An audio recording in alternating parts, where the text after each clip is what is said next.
Es el santo al que le pides ayuda para encontrar pareja. Pero, ¿y si te dijera que su apodo en la iglesia era el martillo de los herejes? Y que para encontrar su verdadera misión necesitó que le rompieran el corazón, enfermar gravemente y casi morir ahogado en un naufragio? Olvida la estatuilla de yeso. Hoy vas a conocer la historia real e implacable de San Antonio de Padua, que por cierto no se llamaba Antonio. Nuestra historia comienza en Lisboa, alrededor de 1195. Pero no busques a Antonio, busca a Fernando de Bulones, hijo de una de las familias más ricas e influyentes de Portugal. Su padre era un caballero de la corte del rey. Para Fernando, el camino era obvio: prestigio, poder, un cargo importante en la corte o en la iglesia, un matrimonio arreglado con una dama de la nobleza. La vida perfecta estaba servida en una bandeja de plata. Pero Fernando tenía un problema. Era demasiado inteligente para conformarse con lo superficial y demasiado devoto para ignorar la llamada que sentía en su pecho. A los 15 años, toma la primera decisión que desconcierta a todos. Le da la espalda a la nobleza y entra en el monasterio de los canónigos regulares de San Agustín, en Lisboa. ¿Por qué? Para huir. Huir de las fiestas, de las presiones sociales, de las visitas constantes de su familia que no entendía su elección. Él quería devorar conocimiento y fe, y la vida noble era demasiado ruidosa. Y es aquí donde su fama comienza. Decían que Fernando no leía los libros, los fotografiaba en su mente. Su memoria era tan legendaria que, años después, sería capaz de citar pasajes enteros de la Biblia de memoria, sabiendo exactamente dónde estaban en la página. Su concentración era sobrecogedora. Una leyenda cuenta que, mientras estudiaba, una tentación lo distrajo. Sin dudar, trazó una cruz en el mármol de la mesa, y la marca quedó grabada en la piedra como señal de su voluntad de hierro. Se estaba convirtiendo en un gigante intelectual, un teólogo respetado. Tenía todo para ser obispo, quizás cardenal, un camino seguro y prestigioso dentro de la iglesia. Pero entonces, el destino llamó a su puerta, de una forma macabra. Fernando se mudó a Coimbra, el centro intelectual de Portugal. Era un agustino de éxito, vida tranquila, libros, prestigio. Hasta el día en que 5 cuerpos llegaron desde África. Eran los primeros mártires de la nueva orden de un hombre llamado Francisco de Asís. Frailes que fueron a Marruecos a predicar a los musulmanes y fueron decapitados. Sus cuerpos fueron traídos como reliquias sagradas a Coimbra. La ciudad se detuvo, y mientras todos veían una tragedia, Fernando vio una epifanía. Sintió un asombro sagrado, una santa inquietud. Aquellos hombres simples, pobres, sin su prestigio intelectual, habían alcanzado la gloria máxima de la fe, el martirio. ¿Y él, seguro en su biblioteca? Aquel día rompió a Fernando. La decisión fue un escándalo sutil, una fuente de gran preocupación. Sus hermanos agustinos no podían comprenderlo. ¿Por qué cambiar la nobleza y la erudición de su orden, un camino de prestigio garantizado, por la incertidumbre radical de aquella nueva familia de frailes menores, como se autodenominaban?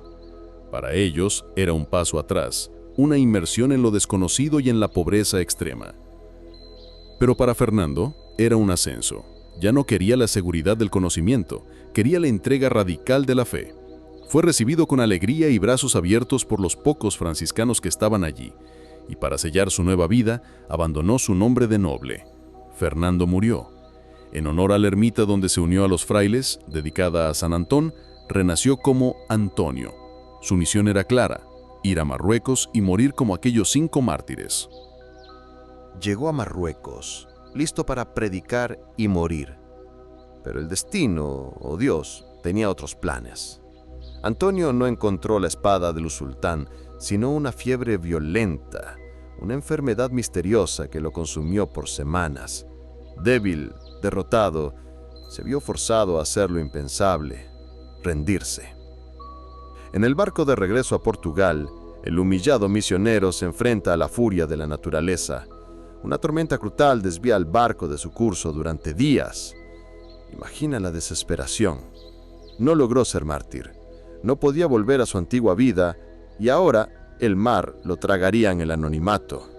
Estaba completamente perdido, a la deriva, en manos de algo mucho más grande que él. Es en el fondo del pozo donde uno se encuentra, o es encontrado. La tormenta no lo mató. Lo llevó a Sicilia, Italia.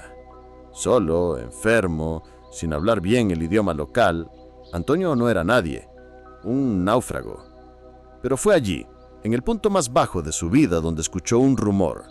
El fundador de su orden, el mismísimo Francisco de Asís, estaba convocando a todos los frailes a una reunión gigantesca. Y allá fue.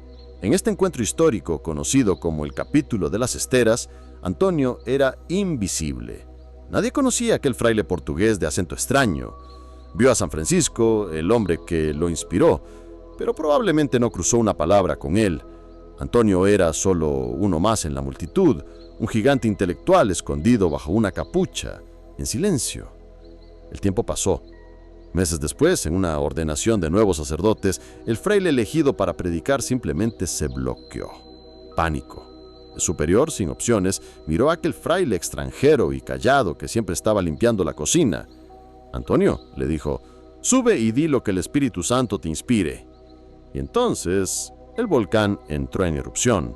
Antonio abrió la boca y lo que salió no fue el habla de un cocinero, sino un río de sabiduría, teología, pasión y fuego. Conectaba el Antiguo y el Nuevo Testamento de memoria, explicaba los misterios más profundos de la fe con una claridad que nadie había visto jamás. Los frailes quedaron boquiabiertos. El gigante silencioso finalmente había despertado. La noticia llegó a San Francisco, quien vio en Antonio la mente brillante que la orden necesitaba para combatir las herejías de la época. Francisco, que temía que el estudio excesivo apagara el espíritu de oración, escribió una carta histórica a Antonio, autorizándolo a enseñar. Lo llamó mi obispo. La misión de Antonio no era morir en Marruecos, era luchar con la más poderosa de las armas, la palabra. Y así nació el martillo de los herejes. Antonio viajó por Italia y Francia, y sus predicaciones eran eventos. Ciudades enteras se paralizaban. Era tan carismático y lógico que los herejes se convertían en masa.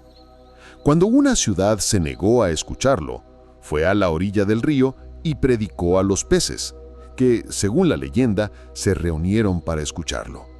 Una lección poética y poderosa. Si los hombres, con su razón, se niegan a escuchar, la naturaleza en su pureza reconoce la voz de su creador. Pero no era solo un teólogo, era un defensor radical de los pobres. Luchó ferozmente contra la usura, los prestamistas que explotaban a los endeudados. Su predicación fue tan influyente que se creó una ley en Padua, inspirada en él, para proteger a los deudores que no podían pagar. Una de sus frases famosas era: ¿de qué sirve privarse de pan cuando la boca que ayuna de comida se llena de maledicencia y calumnia? Antonio murió joven, con solo 36 años, completamente agotado por su entrega total. Su vida fue una sucesión de planes fallidos que lo llevaron exactamente a donde debía estar. Quiso ser un noble, Dios lo hizo monje. Quiso ser un erudito recluido, Dios lo hizo un mártir en el corazón. Quiso ser un mártir en África, Dios lo hizo un náufrago. Quiso ser un fraile anónimo, Dios lo hizo la voz más poderosa de Europa. La historia de San Antonio es la prueba de que, a veces, los mayores desvíos en nuestro camino son en realidad atajos hacia nuestro verdadero destino. Nos enseña que la fe no es ausencia de duda o de fracaso, sino el coraje de continuar incluso después de haber naufragado. Así que, la próxima vez que pienses en San Antonio, recuerda al joven noble que renunció a todo, al intelectual brillante, al misionero fracasado, al náufrago que se levantó, al martillo de los herejes y, sobre todo, al hombre cuyo amor por Dios y por los pobres incendió el mundo. Y quizá pedir ayuda para encontrar un gran amor tenga aún más sentido. Después de todo, su vida fue la más grande historia de amor apasionado por la humanidad, y por lo divino. San Antonio, el hombre cuyos planes salieron todos mal para que su verdadera misión pudiera salir bien. ¡Qué travesía! Si la historia de este gigante de la fe te ha demostrado que los mayores desvíos pueden ser, en realidad, el verdadero camino, deja tu like y cuéntanos en los comentarios. ¿Qué naufragio o plan frustrado en tu vida terminó llevándote a un puerto mucho mejor de lo que esperabas? A veces, una historia como esta es la brújula que necesitamos. Y para más historias de santos que pusieron el mundo de cabeza para poner el alma en su lugar, suscríbete a nuestro santoral y activa la campanita. El famoso responsorio de San Antonio, la oración para encontrar lo perdido, ya sea un objeto o un rumbo en la vida, está en la descripción de este video. No te lo pierdas. Gracias por la compañía. Que tengamos el coraje de abrazar las tormentas y la fe de que pueden llevarnos a playas inesperadas. Hasta mañana.